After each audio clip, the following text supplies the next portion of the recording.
Around the year 1000, in the heart of Christian Europe, a Muslim kingdom called Al-Andalus stretched across the Iberian Peninsula. Its powerful caliph built the largest, most extravagant palace of the time.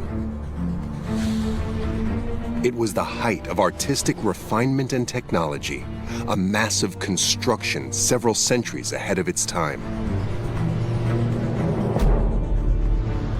The caliph called it Medina Azahara, or the Shining City. What did this city look like? Who was the caliph who built it? Why did he erect this palace? Today, the city still holds many secrets. Recent discoveries have prompted new digs at this 1,000-year-old site and all over Andalusia.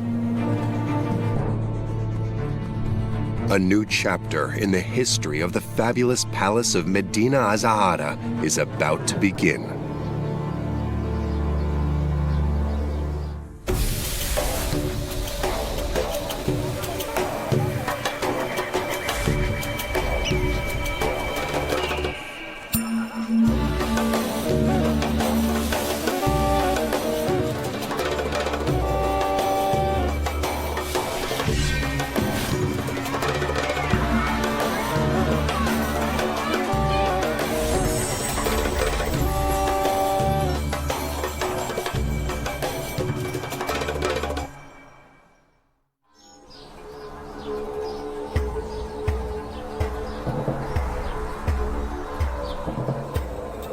The Sierra Morena in southern Spain. At first glance, this chain of mountains spanning the heart of Andalusia appears to be one of the wildest, least populated parts of the country. Yet more than 1,000 years ago, it was here that a powerful caliph chose to build a majestic city, a symbol of his powerful reign. The remains of the palaces, courtyards, and mosques of this immense city hint at an incredible luxury rarely found in the West or the East. After more than a century of digging, archaeologists have excavated barely 10% of the site, revealing only a tiny portion of the story of Medina Azahara. Today, researchers and restoration experts are hard at work, uncovering its secrets and restoring it to its former glory.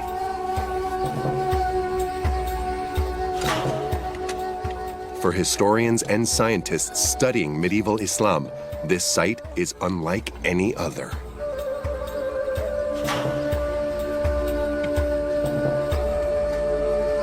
The caliphs of the early Islamic period, they built huge, big palace cities for themselves as the center of their power. And of course, we should go to then Baghdad to find this out. But in Baghdad at the moment, we cannot excavate. And in Cairo is also not easy to excavate the palace of the caliph from the early period. So here in Spain, we are in a place where we are able to excavate such a big city of a caliph. And it is actually the only place at the moment where we are able to do so.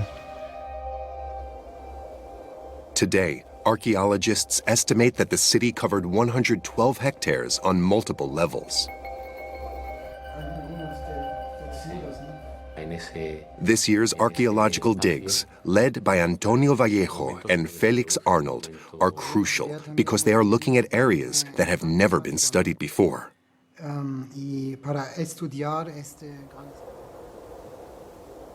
One mysterious area has the scientists particularly intrigued. Using a drone equipped with a 3D scanner, the archaeologists have been able to detect irregularities in the terrain.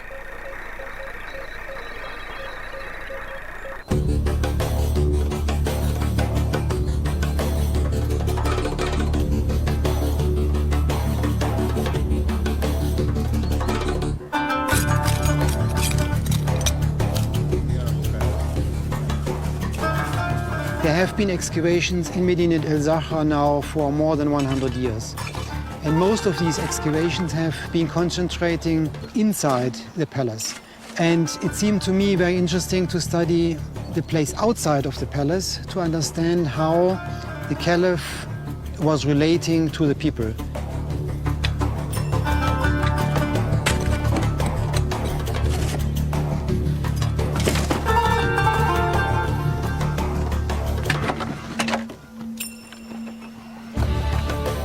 The archaeologists began surveying multiple sites simultaneously, and after a few weeks, the first ruins were uncovered, confirming their suspicions.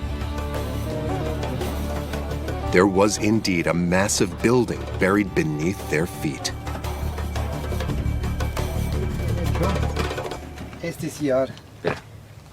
Antonio Vallejo and Felix Arnold examined this first discovery.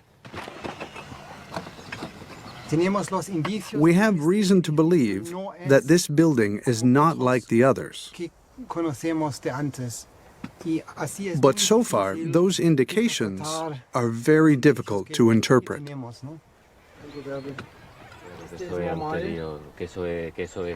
What is this mysterious building? What purpose might it have served in this caliphate city? In order to find out more, the archaeologists must take a step back and examine the site as a whole.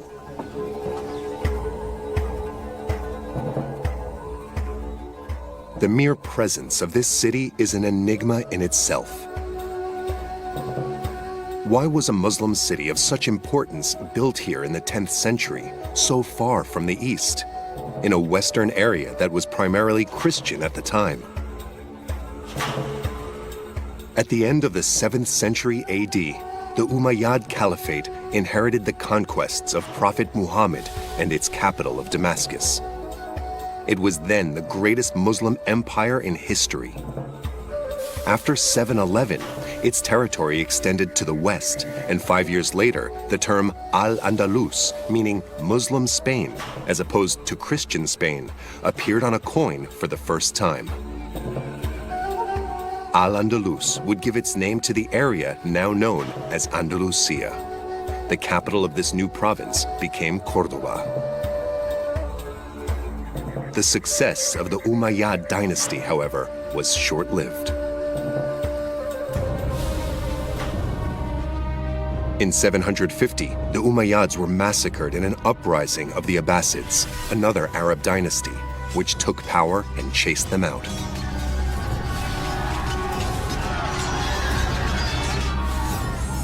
A single Umayyad heir escaped the attack. His name was Abd al-Rahman I.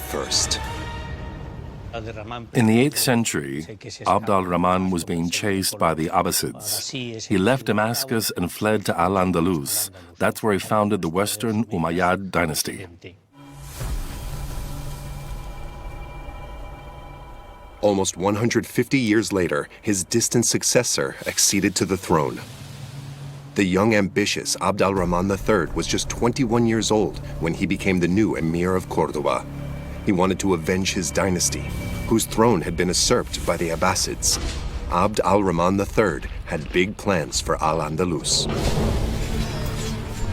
He started by putting down several uprisings, ending the unrest that had plagued Andalusia for several decades, so he could dedicate himself to his ambitious plan of becoming the leader of the Muslim world and being caliph instead of that in Baghdad. The medieval writings summarized his new vision of the world in a single phrase. He wanted a new sun to rise in the west and extinguish the sun in the east. But how? Any self-respecting caliph needed his own capital city, built just for him and a symbol of his prosperous reign.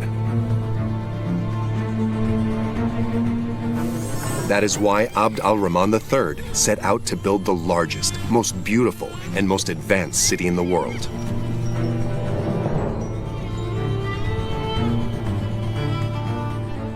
A jewel that would outshine all other cities. What Abd al-Rahman III built 8 kilometers from Córdoba was not a palace, strictly speaking, but rather a city, a massive city, the largest city in the Mediterranean at that time.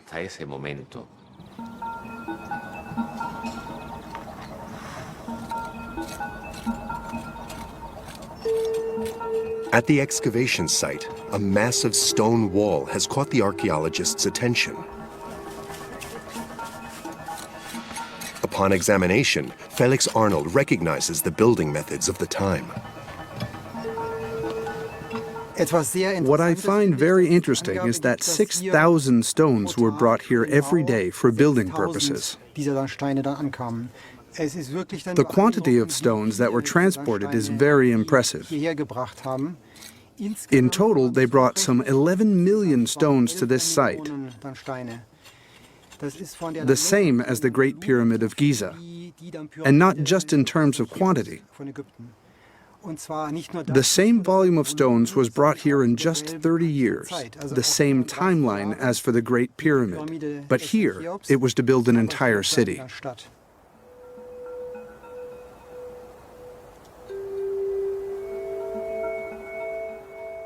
An entire city built in just 30 years. Abd al-Rahman's massive undertaking lived up to his ambitions. At the time, such a building pace was exceptional, making Medina Azahara the most colossal construction of its era.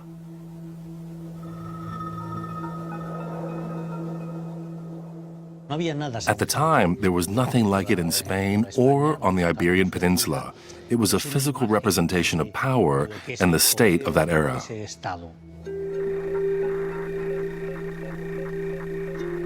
Careful analysis has determined that some of the stones might have been part of the wall surrounding the palace, of which a few vestiges have survived.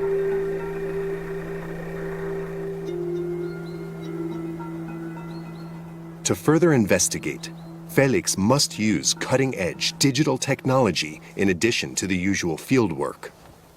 Today, he has requested the assistance of Alberto Luque.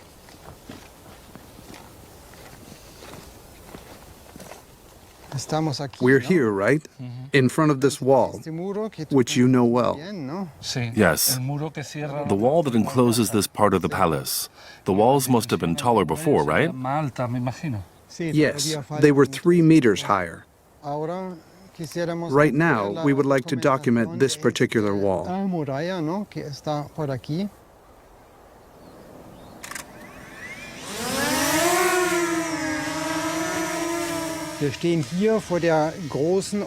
We're now in front of the main outer wall of the palace. It was more than 150 meters long and over 11 meters tall. And it surrounded the garden of the Caliph's palace. It had to be impressive and amaze anyone who saw it. When you approach it, you would be struck by the series of massive walls going higher and higher. The sight of the walls was a daily reminder for the locals that a very powerful person lived here.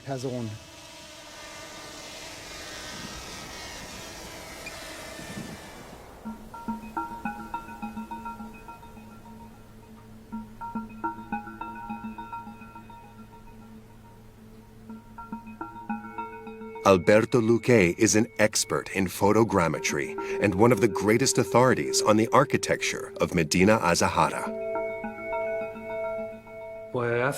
15 years ago, we began working on reconstructing in a virtual and 3-dimensional model the parts of the city that had been excavated and studied thus far. The first step was to reconstruct the wall that surrounded the city, of which very little remains. This gigantic fortification wall formed a rectangle 1,500 meters long and 700 meters wide. It represented the border of the city and protected it from enemy attacks. It's very hard to figure out the shapes of the buildings and how they were constructed because there's nothing left. Despite the challenges, Alberto was able to reconstruct the palace walls to spectacular effect.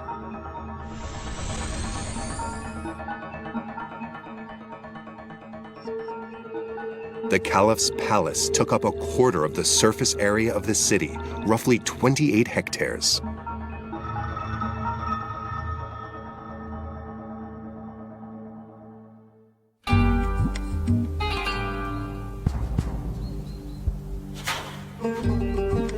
Once the Medina palace was complete, the fame of the new ruler of Al-Andalus began to spread to the farthest reaches of the Mediterranean world.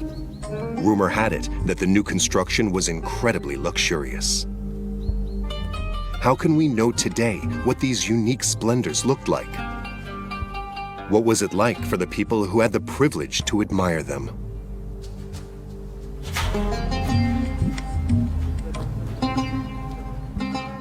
Kept at the National Library of France, a manuscript tells of the arrival at the palace of Father John of Gurs, a Christian ambassador from the far-off kingdom of Germany. The day of the meeting, they were greeted with much pomp. Along the way from their lodgings to the city and the royal palace, the roads were lined with rows of very different kinds of men. Here, the foot soldiers, standing tall with lances at their feet. Then others, brandishing javelins and spears. Next, lightly armed men mounted on mules. Finally, knights using their spurs to make their horses rear up. High dignitaries advanced to meet them. The path to the front entrance was covered in carpets and precious fabrics. The capitals of Medina Azahara are intrinsically linked to the creation of the city. And even though they were inspired by the classical capitals of the Roman era, they were also different, not only in terms of style, but also because they relied on a new technique. This technique, called tray panning, consists in creating a series of perforations to create a chiaro scuro effect that's highly impressive. In addition, that new technique, they also differed in the style and subject matter of the decorations. These capitals started to be defined as what we call wasp nests. That was the characteristic style of the Caliphate capitals of Al-Andalus.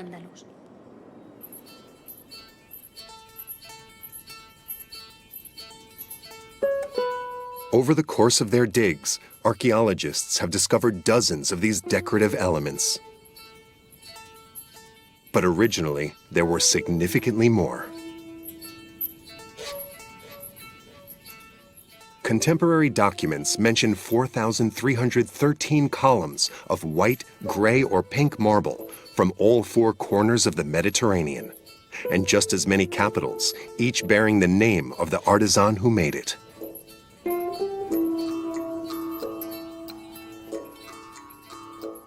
Other highly sought-after materials came from far-off lands, such as jade, ebony, and rubies. To shape these materials, the Caliph hired the best craftsmen from Baghdad, Damascus, and far-off Byzantium as a way to add to his glory.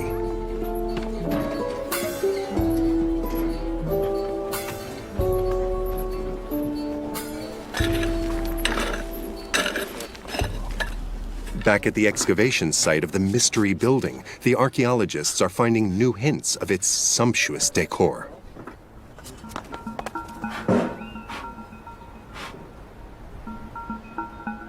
Every remaining fragment of these marvels is brought and preciously kept here at the Medina Azahara Museum. In the laboratory tasked with restoring the artworks, the researchers are focused on an exceptional piece of art.